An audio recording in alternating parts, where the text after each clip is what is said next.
The shower was still running when I found the receipt. Folded in half, tucked under her travel-sized deodorant. Right there in the side pocket of her luggage, she thought I wouldn't check. Dinner for two. Ocean view. Candlelight. The name on the reservation wasn't hers. I didn't pull it out right away. I just stared at it, hands trembling, listening to the water hit the tile. She was humming behind the door. Humming. Like everything was normal. Like her conference hadn't cracked something wide open in me I didn't even know existed. I sat down on the bed, my knees barely holding. My brain was doing that thing again, trying to talk me out of the truth. Maybe it was for a client meeting. Maybe she got sat with a stranger. Maybe it's just a weird coincidence. But no, not this time. Not with the way she looked when she walked through that door a few hours earlier. Glowing like someone who'd been fed grapes in the sun, not someone who spent 3 days in a hotel ballroom talking about quarterly growth. Her tan was uneven. Her heels were dirty. Her eyes. God, her eyes didn't even search for me when she walked in. They looked past me. And then, of course, she kissed me like I was her brother. A quick peck on the cheek. No hug. No luggage hug. I should have said something right then. Should have asked about the scarf she wasn't wearing when she left. The text she sent me that morning, "Don't wait up, yellow heart," as if I hadn't already stayed up the night before. As if I wasn't already unraveling. But I didn't. I'm not confrontational. I'm the guy who apologizes to waiters when my food is cold.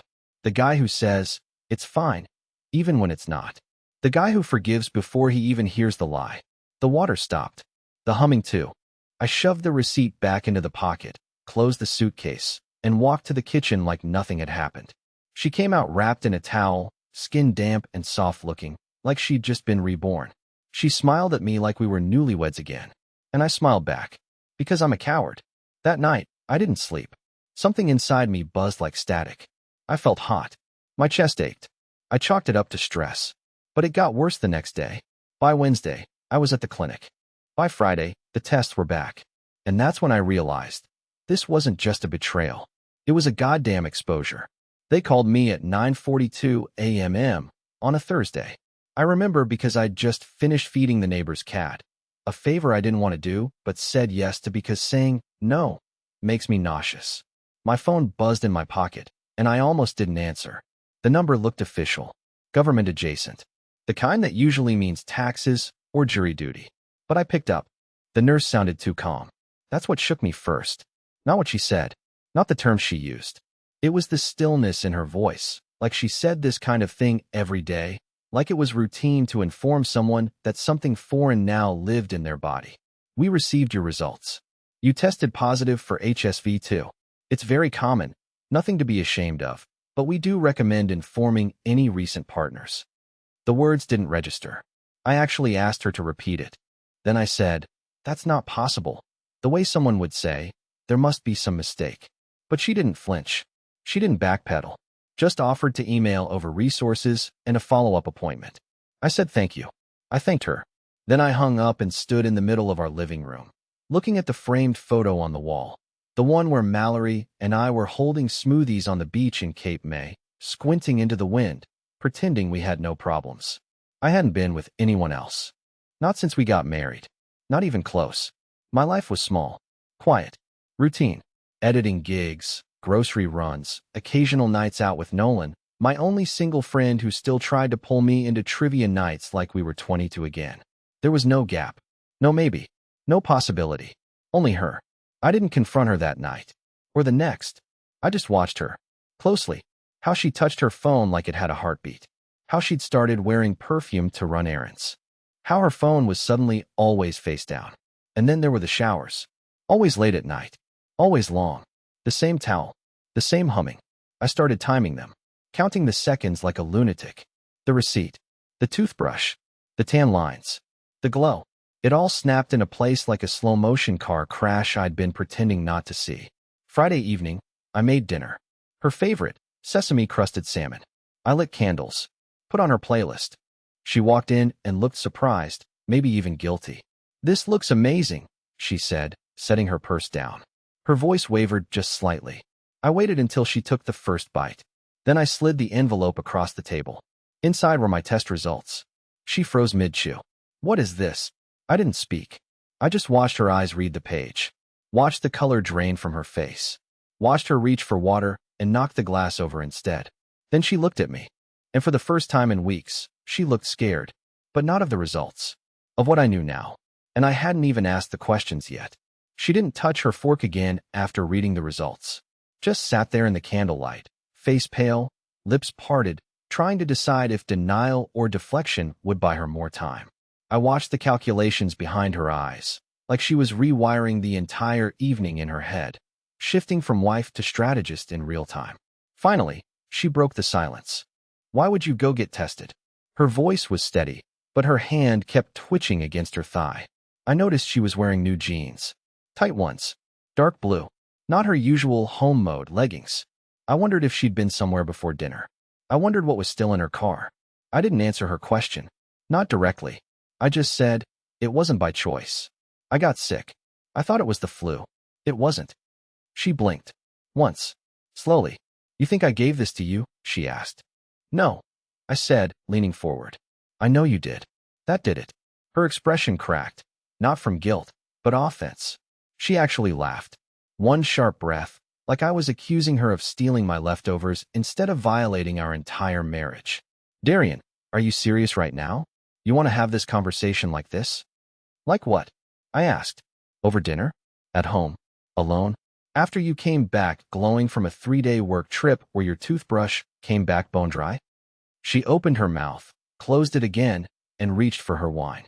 That was new, too. She'd stopped drinking for months. Said she was cutting back for health reasons. But now she was 2 glasses in before the fish even cooled. Who is he? I asked before I could stop myself. Her grip on the glass tightened. There's no he. I leaned back, smiled. That's a relief. So the hotel reservation under R. Danvers must be a corporate alias? Or maybe your new fake name for reward points. Her eyes flicked up. Sharp. Cold. I had her. I was going to tell you, she whispered. I just didn't know how. I nodded slowly. You had no problem knowing how to cheat, but figuring out how to say it. That's the part that stumped you? Don't do that, she snapped. Don't act like this marriage has been perfect. You're always inside your headphones, editing nonsense for people you don't even like. You barely even see me. I froze. Not because it wasn't true, but because I realized in that moment, she'd rehearsed that line. Probably in the mirror. Probably during her conference. I was busy working to keep our lives together, I said. Sorry if I didn't have time to compete with spa weekends disguised as summits. She pushed her chair back, stood up, pacing now, like motion would keep her from shattering. I made a mistake, she said. One mistake. And I didn't bring anything back with me. You literally did. I cut in. I have lab results that say otherwise. She flinched. Then she cried. Not the kind of crying that curls you inward. The kind that demands attention. Loud. Theatrical. Soaking her cheeks in 20 seconds flat. But I didn't move. I just stared at her like she was a stranger wearing my wife's skin. Because that's what she was now. And I hadn't even started the real fallout yet. She kept crying, face buried in her hands, muttering things like, I didn't mean for this to happen, and you don't understand how lonely I was. And I just stood there, watching her like she was a performance I didn't buy a ticket for. And the worst part? I wasn't angry. I was disappointed that she wasn't even good at this.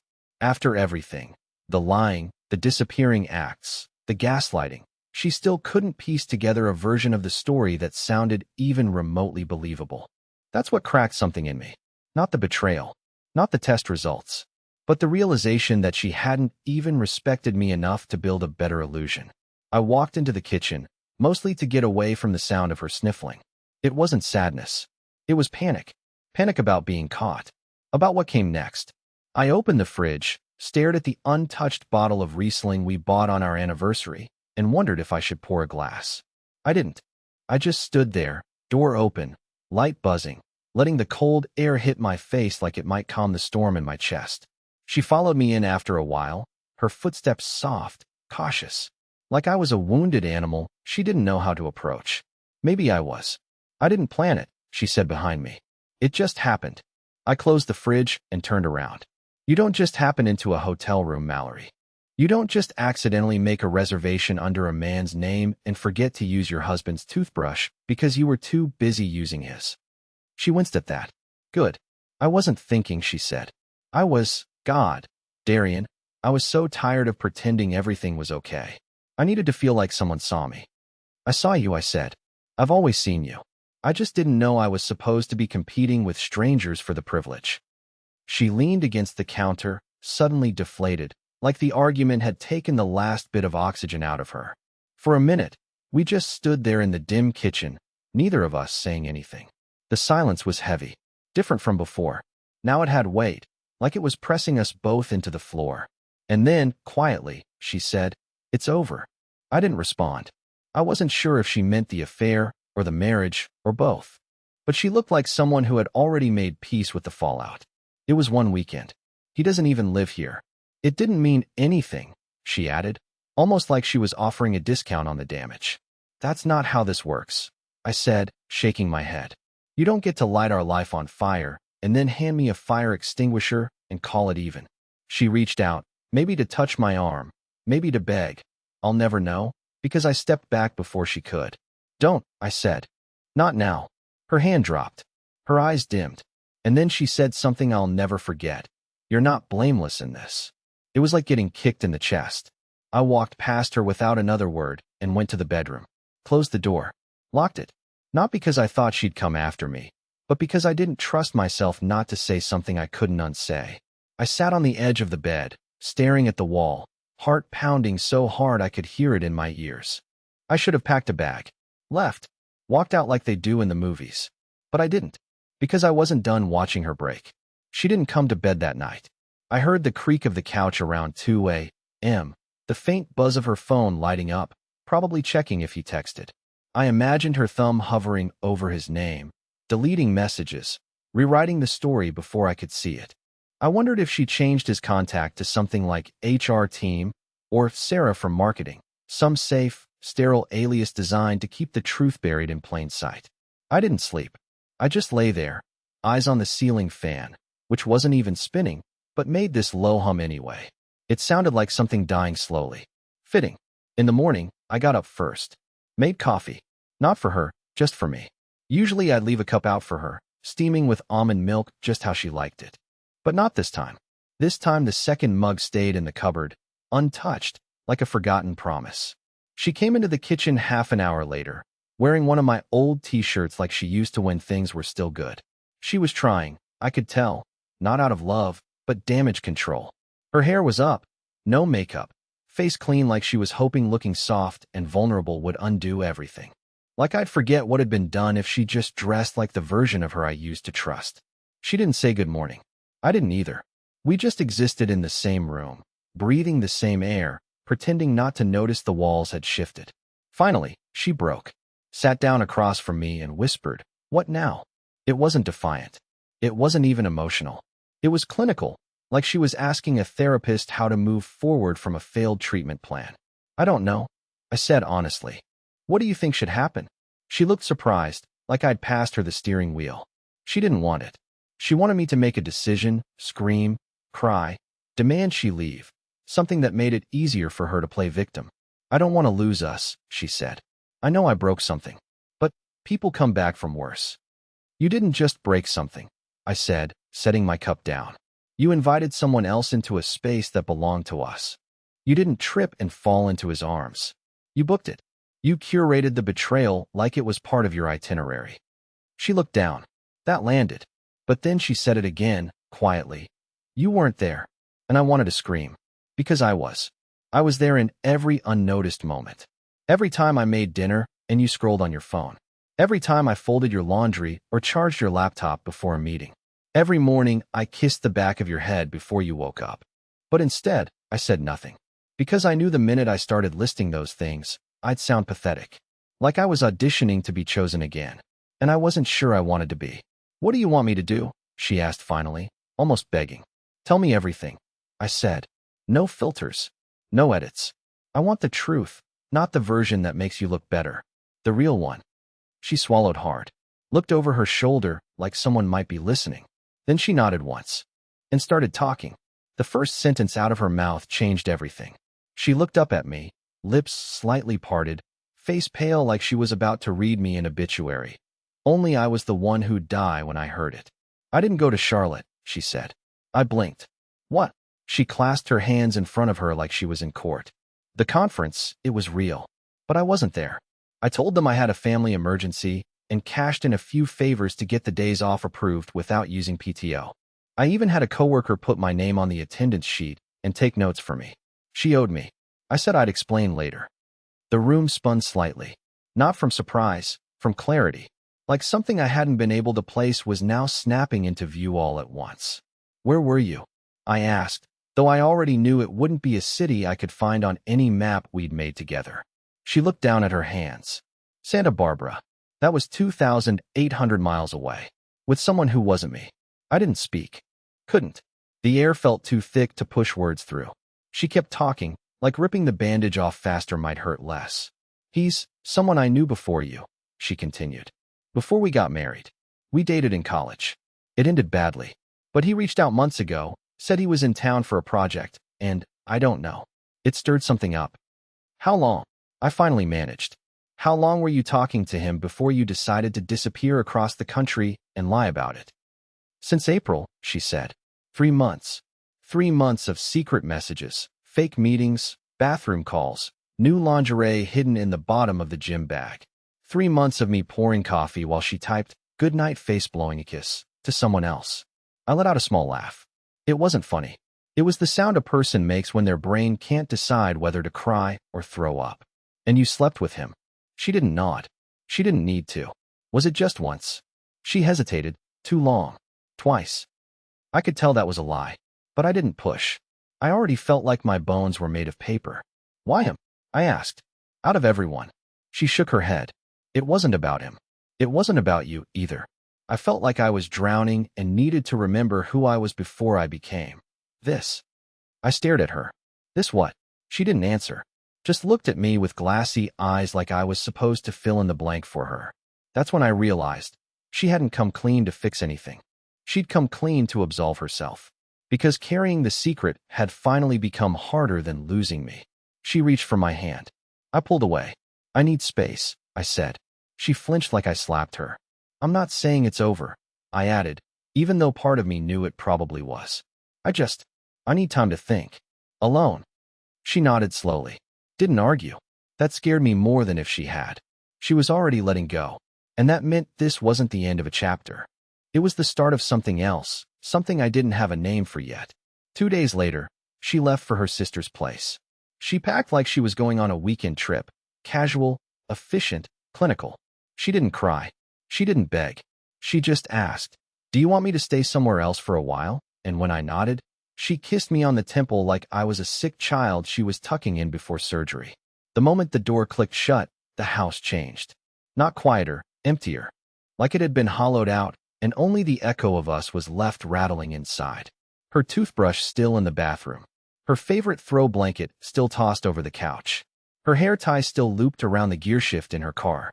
I stared at all of it. Then I opened her laptop. It wasn't locked. It never had been. She trusted me. Or maybe she just never thought I'd look. Either way, it was there, her inbox, her messages, her Google Maps history.